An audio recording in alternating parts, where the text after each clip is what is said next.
friends, this video on Wave Optics Part 23 is brought to you by examfear.com. No more fear from exam. Please make sure that you have watched all the videos till Part 22 before going ahead with Part 23. So let us now talk about some of the optical instruments, and most importantly we will talk about a telescope and then about a microscope. So how does diffraction play an important role in resolving power of telescope? Now let us talk about the resolving power of a telescope. In our previous lesson, we have already seen that in telescope, we have two lenses. One acts as the objective and the other one as eyepiece. So the purpose of this objective is to create an image at the focal point, at the second focal point of the objective and the first focal point of the eyepiece. But this image which is created is an inverted and diminished image. The purpose of the eyepiece is just to magnify this image so that we can view the object which is a far off object. So now in this case, what do you think? Where is the role of resolving power? Because the purpose of eyepiece is mainly to magnify the image. So what do you think is the purpose of the objective? It is the purpose of objectives to resolve the image. That means, let us suppose we are viewing two different stars. So it is the work of objective to resolve the two stars as two different stars. Because if the objective doesn't resolve an object, then the eyepiece will not be able to resolve it, because eyepiece will just magnify it. So it is objective's work to resolve. So what happens normally? So now let us focus only on the objective. So normally what happens? Whenever a ray of light falls on the objective, it should get focused at a particular point, at a specific point. But what happens instead? Sometimes the phenomenon of diffraction comes into picture, and whenever diffraction occurs, instead of getting focused at a specific point, it gets focused to a spot. That means it gets focused in and around that area. Right? So these kind of diffraction effects take place with the objective. Now before that, let us talk about two important terms, that is called limit of resolution, and the second one is resolving power. What is limit of resolution? Limit of resolution is the angle subtended by the distant objects on the objective. So now as I told you, it is the work of the objective to resolve. So now we will focus our study on objective, because eyepiece has no role to play in deciding the resolving power of a telescope. So what do I mean by limit of resolution? It means how small an object the telescope can resolve. So we will always want the telescope should have a better resolving power. So what is a limit of resolution? Limit of resolution means how small an object the telescope can resolve. Let us suppose this limit of resolution is generally defined as the angle subtended by the distant objects on the objective. So you can say it is some angle which is subtended here, right? So now let us consider an example. Let us suppose there are two scenarios, scenario A and scenario B. In scenario A, we say that the limit of resolution is 0.2 radians, and in the second case we say that the limit of resolution is 20 radians. That means anything below 20 radians the telescope cannot resolve. So that means the telescope can resolve only up to 20 radians, not beyond that. When I say that the resolving power is 0.2 radians, that means it can resolve up to an angle of 0.2 radians, right? So that means lesser the limit of resolution, better it is, because if the limit of resolution tells me how small an object it can resolve. So even when the object is more small as it goes away, right? The object, if the object is 10 meters away from you, and if the object is 100 meters away from you, the one which is 100 meters away looks smaller, right?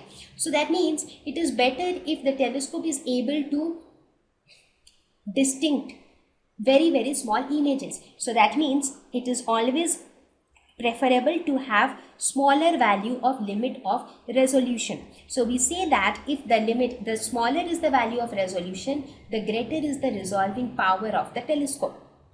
So the resolving power of this telescope will be greater than this one, right? So we say that resolving power of a telescope is inversely proportional to the limit of resolution. Limit of resolution is generally denoted by d theta, right?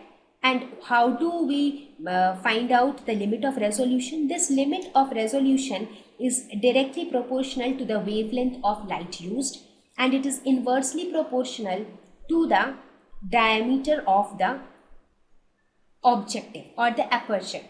Because greater the diameter of the objective, more and more light can enter into it.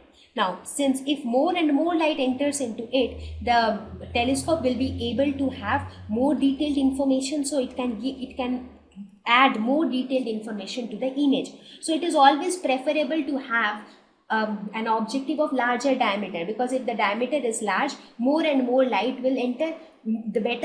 The more the light enters, the more detailed information the telescope will get, and it can produce detailed image. So because resolving power is all about clearer image or detailed image, so we always prefer that the diameter of the objective should be greater. So that means the limit of resolution is inversely proportional to the diameter, and it is directly proportional to the wavelength. So greater the wavelength, better is the limit of resolution, right? So from this, so with this we can understand what is limit of resolution. Now let us see what is resolving power. As mentioned before, smaller the limit of resolution, greater is the resolving power. So we say that resolving power is proportional to 1 by d theta, and d theta is proportional to lambda by capital D. So we can say that, so this d theta is written as 0.6. It is written as 1.22 lambda divided by capital D. This is the limit of resolution. So this is the limit of resolution. And now, how do I calculate the resolving power? If you look at it, in this case, this 2a is nothing but the diameter of the aperture or the convex lens, and f is its focal length. Now what happens normally, if parallel beam of light is incident on a convex lens, it should get focused at one single point. But when diffraction occurs, now when diffraction will occur? Diffraction occurs when the distances measured here is comparable to the wavelength of light. So in that case, what happens? Instead of a single point, a spot appears. What is this spot? This spot is nothing but the diffraction pattern. Diffraction pattern which will have a central maximum. So you have this central maximum which is surrounded by a dark band, that is minima, then secondary maxima, again minima, again secondary maxima, and so on. This is how you will get a pattern. Now what is the radius? And it has been experimentally found that the radius of this central band is found out to be 1.22 lambda divided by capital D. Right? This has been found as the center of this region. So if we want to have to clearly resolve two different objects, what is our desirable resolving power for the telescope? As we can see here, we would want the resolving power of the telescope to be proportional to d divided by 1.22 lambda, where d is the diameter of the lens. Right? So you understood how diffraction plays an important role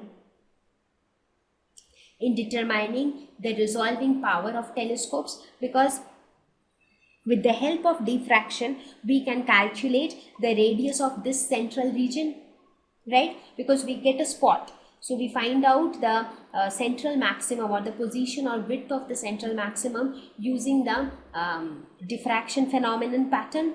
So once we get that, we can find out the limit of resolution. From there only we got this limit of resolution, and thereafter the resolving power of a telescope.